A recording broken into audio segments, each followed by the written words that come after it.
MUDA case ಮಾಡಿ ಏನಾಯ್ತು ನಿಮ್ಗೆ? ಪಂಚೆ ಕೂಡ ಸಿಕ್ಕಲಿಲ್ಲ. ಯಾರ್ದು? ಸಿದ್ದರಾಮಯ್ಯವ್ರ ಪಂಚೆ ಕೂಡ ಇದು ಸಿಕ್ಕಲಿಲ್ಲ. ಇನ್ನು ಕೃಷ್ಣ ಬೈರೇಗೌಡರದು ಅಷ್ಟೇ.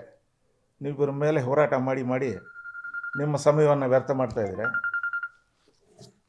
ಈ ಸಿದ್ದರಾಮಯ್ಯನವರ ವಿರುದ್ಧ ನೀವು ಇದು ಮಾಡಿ ಏನೋ ಹೋರಾಟ ಮಾಡಿ ಲಾಸ್ಟ್ ನಿಮ್ಮ ಪಂಚೆ ಸಿಕ್ತೋ, ಇವ್ರಿಗೆ ಹೋರಾಟ ಮಾಡಿ ಲಾಸ್ಟ್ಗೆ ಅವ್ರ ಟೀ ಶರ್ಟ್ ಸಿಗ್ತದೆ. ಇನ್ನೂ ಗಲೀಜು ಹೇಳ್ಬಾರ್ದು ಅಂತ ಹೇಳ್ಬಿಟ್ಟು ಹೇಳ್ತಾ ಇದ್ದೀನಿ, ಟೀ ಶರ್ಟ್ ಸಿಗ್ತದೆ. ಆದ್ದರಿಂದ ನಿಮ್ಮ ಸಮಯನ ವ್ಯರ್ಥ ಮಾಡಿಬಿಟ್ರಿ. ಈ ಜಿಲ್ಲೆಯ ಕಣ್ಮಣಿ, ಅದಕ್ಕಿಂತ ಮೊದಲು ಏನು ಈ ಜಿಲ್ಲೆಯ ರೈತ ಮುಖಂಡರಾಗಿದ್ದರು, ಧೀಮಂತರ ನಾಯಕರಾಗಿದ್ದರು. ಈ ಜಿಲ್ಲೆಯಲ್ಲಿ ಮೊಟ್ಟ ಮೊದಲ ಮುಖ್ಯಮಂತ್ರಿ ಕೊಟ್ಟಂಥ ಜಿಲ್ಲೆ ಕೆ ಸಿ ರೆಡ್ಡಿಯವರು. ಅದಾದ ನಂತರ ಎಂ.ಯು. ಕೃಷ್ಣಪ್ಪನವ್ರಿಗೆ ಒಂದು ಅವಕಾಶ. ರವಿ ಎಂಟರ್ಪ್ರೈಸಸ್ನಲ್ಲಿ ನಿಮಗೆ ಬೇಕಾದ ಎಲೆಕ್ಟ್ರಾನಿಕ್ಸ್ನ 20ಕ್ಕೂ ಹೆಚ್ಚು ಬ್ರ್ಯಾಂಡ್ ಕಂಪನಿಗಳ TV, fridge, washing machine, home theatre, sofa set, dining table, mattress, beds, ಎಲ್ಲಾ ರೀತಿಯ ಫರ್ನಿಚರ್ಗಳು ಕಡಿಮೆ ಬೆಲೆಗೆ ದೊರೆಯುತ್ತದೆ. ಹಿಂದೆ ಭೇಟಿ ನೀಡಿ ಕೋಲಾರದ ಸಂಗೊಂಡಳ್ಳಿ ಬಳಿ ಇರುವ ರವಿ ಎಂಟರ್ಪ್ರೈಸಸ್ ಮತ್ತು ಬ್ರಾಹ್ಮಣರ ಬೀದಿ, ದೊಡ್ಡಪೇಟೆ, ಕೋಲಾರ. ಅದು ಈಡೇರಲಿಲ್ಲ. ಅದಾದಮೇಲೆ ಬೈರೇಗೌಡರು ಕೂಡ ಒಂದು ಅವಕಾಶ ಇತ್ತು, ಅದು ಕೂಡ ಈಡೇರಲಿಲ್ಲ. ಈಗ ಅಂಥ ಅವಕಾಶ ಈಗ ಬಂದ್ಬಿಟ್ಟಿದೆ ಅಂತ ಹೇಳಲ್ಲ. ಈಗ ಇರ್ತಕ್ಕಂಥ ರಾಜಕೀಯ ಗೊಂದಲದಲ್ಲಿ ಆ ಗೊಂದಲ ಸೃಷ್ಟಿ ಮಾಡ್ತಕ್ಕಂಥ ಉದ್ದೇಶ ನನಗಿಲ್ಲ.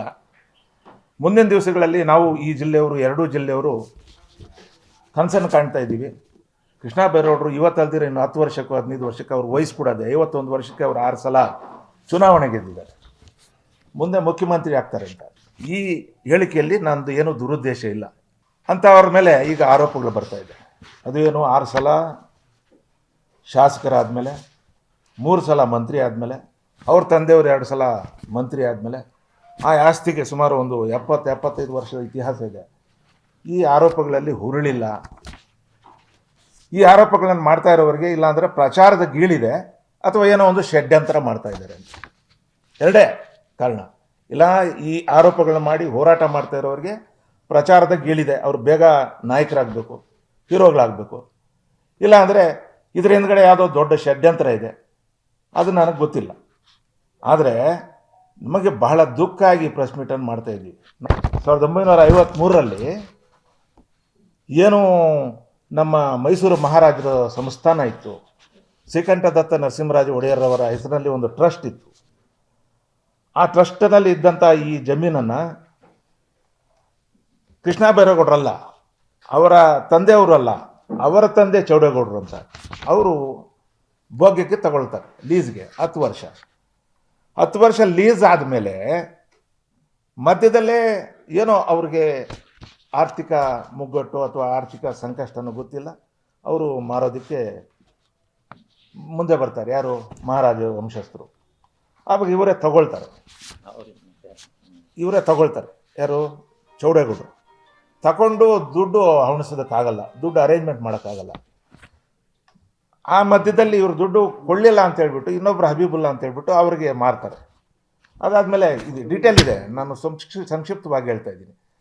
ಅದನ್ನು ತಗೊಂಡೋಗಿ ಅವರು ಅದಾದಮೇಲೆ ಅಲ್ಲಿ ಆಗಿನ ಕಾಲದ ಟ್ರಿಬ್ಯುನಲ್ಗೆ ಹಾಕ್ತಾರೆ. ಯಾರು? ಚೌಡೇಗೌಡರು. ಯಾಕಂದರೆ ಪೊಸಿಷನ್ನಲ್ಲಿ ಇವರೇ ಇರ್ತಾರೆ. ಅದಾದಮೇಲೆ ಈ ಡಿ ಸಿ, ನಮ್ಮ ಕೋಲಾರ ಡಿ ಸಿಗೆ ಬರ್ತದೆ ಈ ಕೇಸು. ಆ ಡಿ ಸಿ ಆಫೀಸ್ ಕೇಸಲ್ಲಿ ಆವಾಗ ಅದೇ ಹಬೀಬುಲ್ಲಾ ಅಂತಕ್ಕಂಥವ್ರು 2-3 ವರ್ಷ ತಿರುಗಾಡಿ ಸೆಟ್ಲಾಗಲ್ಲ ಅಂತ ಹೇಳ್ಬಿಟ್ಟು ಒಂದು ರಾಜಿ ಸಂಧಾನ ಆಗ್ತದೆ. ಇಲ್ಲೇನು ದುಮ್ಮಕ್ವಾರಿನೂ ಇಲ್ಲ, ಏನೂ ಇಲ್ಲ. ಎಲ್ಲ ಪ್ರಾಮಾಣಿಕವಾಗಿ, ನಿಷ್ಠೆಯಿಂದ, ಗೌರವವಾಗಿ ಒಂದು ಡೀಲ್ ಆಗ್ತದೆ. ಅವ್ರಿಗೆ 10,000 ರೂಪಾಯಿ ಜಾಸ್ತಿ ಕೊಡೋದು. ಯಾರಿಗೆ? ಹಬೀಬುಲ್ಲಾ ಅವರಿಗೆ.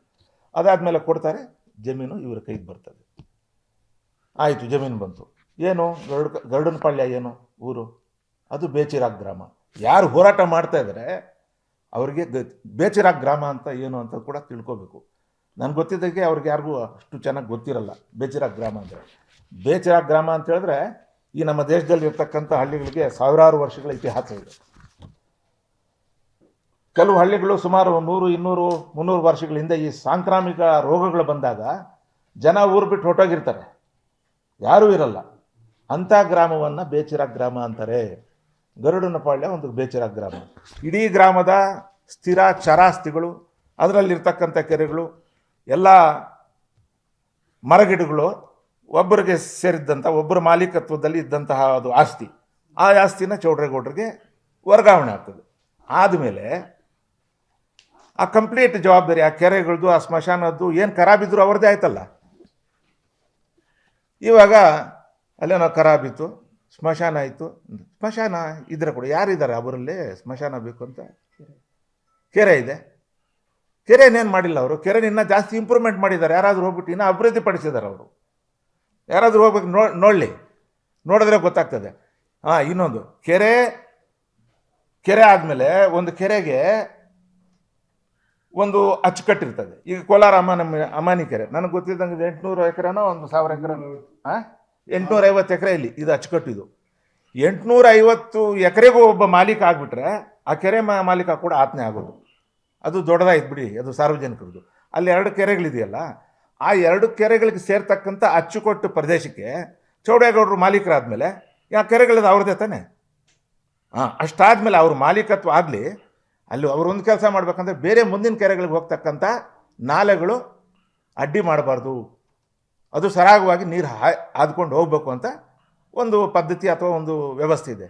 ಹೋಗಿ ನೋಡ್ರಿ ಅವರು ಏನು ಈ ಸಾರ್ವಜನಿಕರ ಕೆರೆಗಳಲ್ಲಿ ಒಂದು ಕೆರೆಯಿಂದ ಇನ್ನೊಂದು ಕೆರೆಗೆ ಹೋಗ್ತಕ್ಕಂಥ ನಾಲೆಗಳು ಎಷ್ಟು ಶುದ್ಧಿ ಇದೆಯೋ ಅದಕ್ಕಿಂತ 100 ಪಟ್ಟು ಶುದ್ಧಿ ಅವ್ರು ಮಾಡಿಟ್ಟಿದ್ದಾರೆ. ಯಾರು? ಅವ್ರ ರಾಜಕಾಲುವೆಗಳು. ಇಷ್ಟೆಲ್ಲ ಆದಮೇಲೆ ಯಾಕೆ ಆರೋಪ ಮಾಡ್ತಾಯಿದ್ದೀರಿ ನೀವು? ಅದೇ ಹೇಳಿದ್ನಲ್ಲ, ನೀವು ಆರೋಪ ಮಾಡೋದಕ್ಕೆ 2 ಕಾರಣ.